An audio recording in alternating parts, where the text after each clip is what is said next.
پہلے یہ بتائیں چیلنجز کیا ہیں اسکول ایجوکیشن میں، جسٹ ٹو اسٹارٹ ود؟ دیکھیں جی، بسم اللہ الرحمن الرحیم. سب سے پہلے چیلنجز یہ ہیں کہ ہم لوگ بالکل سٹون ایج میں رہ رہے ہیں. جو ایجوکیشن ہم دے رہے ہیں نا اس وقت، آئی تھنک جو ہم نے ٹیکنالوجی کو مس کر دیا ہے نا اسکول ایجوکیشن کے اندر. ٹیکنالوجی ہم لائے نہیں، ہم ابھی بھی بچوں کو وہی سکھا رہے ہیں، رٹا سب چیزیں.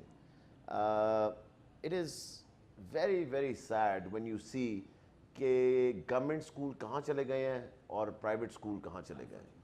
اور آپ کو یاد ہو کہ پہلے گورنمنٹ اسکول میں سارے ٹاپ اسٹوڈنٹس آیا کرتے تھے اور پرائیویٹ اسکول میں وہ جایا کرتا تھا جس بچے کو ایڈمیشن کہیں نہیں ملتی تھی. سو اب آپ دیکھ لیں کہ یہ اپوزٹ ہو چکا ہوا ہے. اور اس میں اتنی انفارچونیٹ بات ہے کہ کسی نے اس پہ بالکل they did not pay attention to it کہ گورنمنٹ اسکول کیوں تباہ ہو رہے ہیں. کیونکہ آئی تھنک پرائیویٹ اسکول جو ہے وہ اتنا اسٹرانگ ہو گیا اور اس میں پتہ نہیں کیا کیا بیچ میں چیزیں ہوئیں کہ ان کو اتنا پروموٹ کیا گیا. اور ہمارے اپنے اسکولز کو جو کہ 52,000 اسکول ہے اس کو امپورٹنس دی نہیں گئی. ان دا سینس کہ آپ دیکھ لیں آج بھی جب آپ جائیں گے تو آپ وہی سنیں گے باتیں کہ جی ٹیچر نہیں ہے، یہ کوالٹی نہیں ہے. پرابلم جو سب سے بڑی آ رہی ہے وہ کوالٹی نہیں ہے.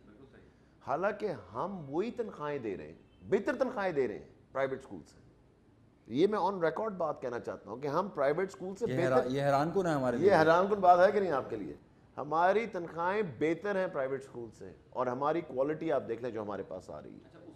بالکل بات کریں گے اس کی وجہ کیا ہے، کوالٹی کیوں نہیں؟ جب آپ کے ہاں ٹیچرز اتنے قابل ہیں کہ وہ پرائیویٹ اسکول سے زیادہ تنخواہیں لے رہے ہیں تو پھر وجہ کیا ہے، کوالٹی کہاں گئی؟ کیونکہ ہمیں اس کے لیے کوالٹی ڈھونڈنی پڑے گی. کیونکہ ہم نے فار فلنگ ایریاز میں بھی جانا ہے، ہم نے ان جگہوں پہ بھی جانا ہے جہاں پہ جانے کے لیے کوئی تیار نہیں ہے. جب آپ ان کو انوائرمنٹ ہی ٹھیک نہیں دیتے تو لوگ آنا بھی نہیں چاہتے. ایک اچھا ٹیچر تب آنا چاہے گا جب آپ اس کو ایک اچھا انوائرمنٹ دے رہے ہیں. لاہور جیسے شہر کے اندر جہاں پہ 72 بلڈنگیں گرنے والی ہیں